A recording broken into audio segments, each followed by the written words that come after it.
Today,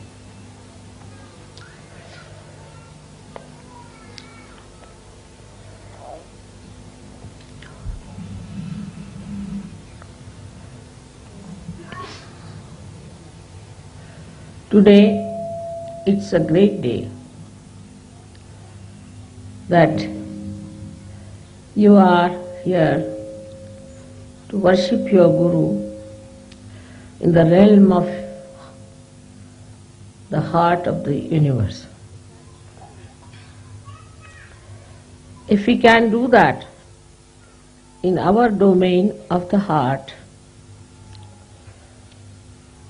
we don't have to do anything else.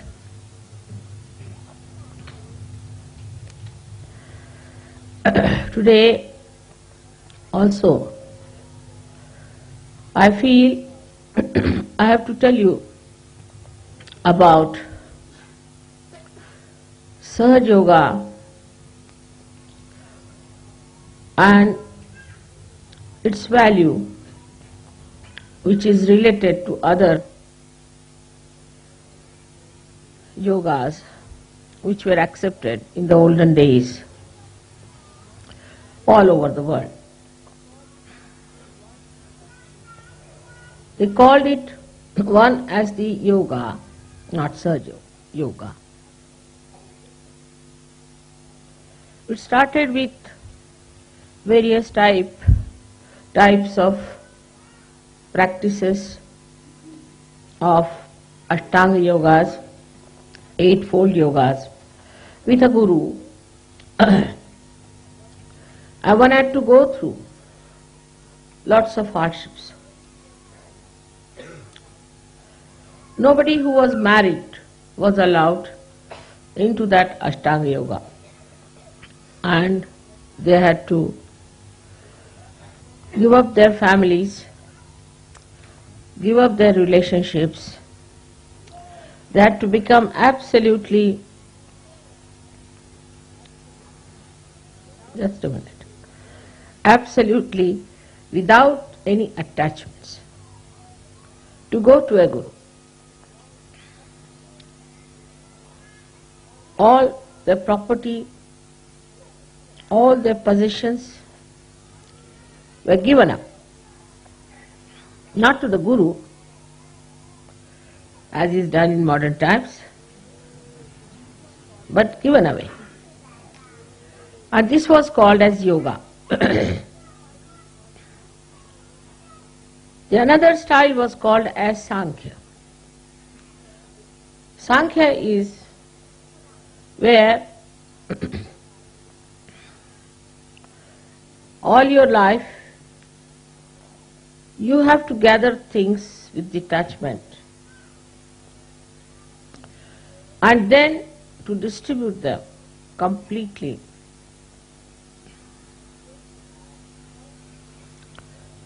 And take to a guru, in a way, completely surrendered, and then get realization. Sankhya is the right-sided, Sankhya was the left-sided behavior. And the yoga was the right-sided. Where the Gayatri mantra was used was the Sankhya. Because they were left-sided, they used to use Gayatri mantra. They went so much to the left side, that is to gather things, to gather possessions, to gather properties, to gather all kinds of friends and relations and societies, that they were afraid that they may be completely lost into all those things. They would go to Gayatri, the mantra of Gayatri, which teaches you the essences of all our chakras, the centers. I've told about this before also. Bhu, Uru, Swaha. Bhu stands for the essence or the bija of the Muladhara. Bhu for the universe that is created, that is Swadhisthana's bija. Swaha is the bija of the Navi. Mana is the essence of the heart chakra.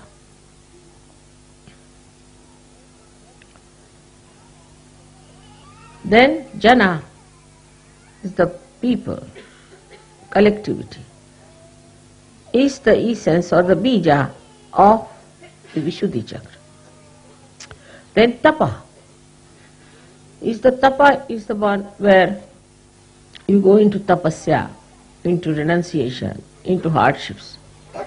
Is the essence of the Agya chakra. And then the Satya is the truth, is the essence of the Sahasrara. Not the truth that we think as truth, but the truth that is expressed in our central nervous system.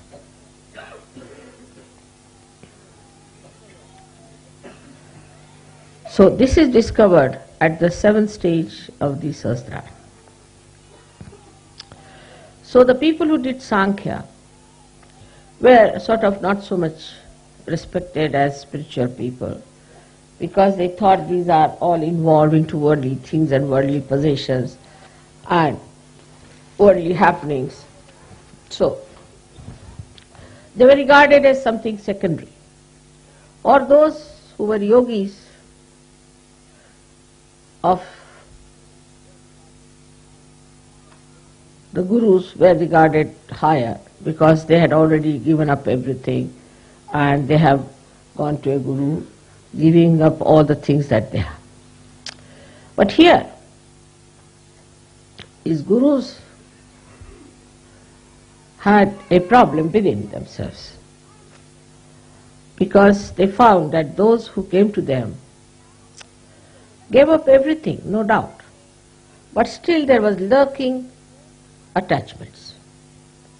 In their own ashramas they found these people had their own attachments to things. Though outwardly they had given up, but inside they had not. So they were still sticking on to these ideas that, oh, it's all right, but still we can have little things like that, doesn't matter. Like that, there was little compromises going on. Like as we have here nunneries and all that. So both in a way were artificial.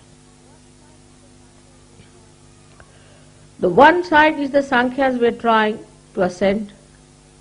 With all the luggage they were carrying. And another were trying to descend with all the ambitions of ascent. So it was a very funny thing in every aspect in both these styles of yoga. As you can see that now if you go to America, you will find, oh God, what is this America? It's not democracy, it's demonocracy.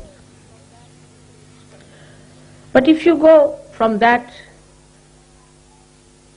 in the realm of another country like Russia, you find, what is this?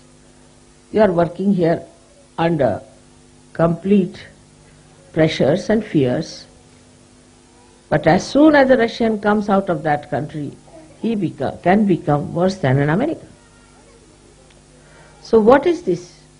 One theory works here, another theory works there. So which is the theory that is all right? Same you find about religion. Say a religion which believes in many gods like the Hindus, they are also believing now into the bhoots. And they are also following the path of possessions. If you go to a temple, every temple has got a nice arrangement for you to get possessed. Or even a church or a mosque, where God has to decide, you find suddenly you get attacked and you come out absolutely puzzled about yourself, ending up into lunatic asylums. So what sort of worshipping places are these, where you go to find God and you get the horrible satanic forces acting on you? That's why in the modern times people have become so very confused. We do not find truth in anything, in any ideologies, any philosophies, anything that started, say, Confucius started humanism, Socrates started another thing, Muhammad Sahib started another thing. Like Muhammad Sahib said, let us not worship God as an idol. Let us worship Him in the Nirakara, in the formless God. But you see the formless, how they are killing each other now? I mean, after seeing the Muslim countries, you can't believe there could be any formless or formful God existing anywhere. All must have run away, the way they are fighting. Then you see the Christian countries. Wherever they have gone, they have tried to dominate other people who were not Christians, just as if they had a right to do it because they were Christians. The disciples of Christ who said, forgive them, for they do not know what they are doing. And I have to say the same for all the Christians.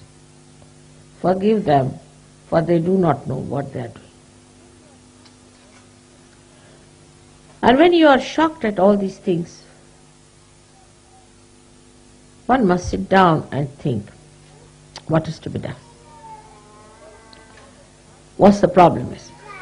So it is neither Sankhya nor Yoga. Then what is it you have to achieve? That is Sahaja. Sahaja is a system in which first you are not given a theory, but the light in your hand to see for yourself, in which both things look the same. For example, now you have got this beautiful house made for your mother.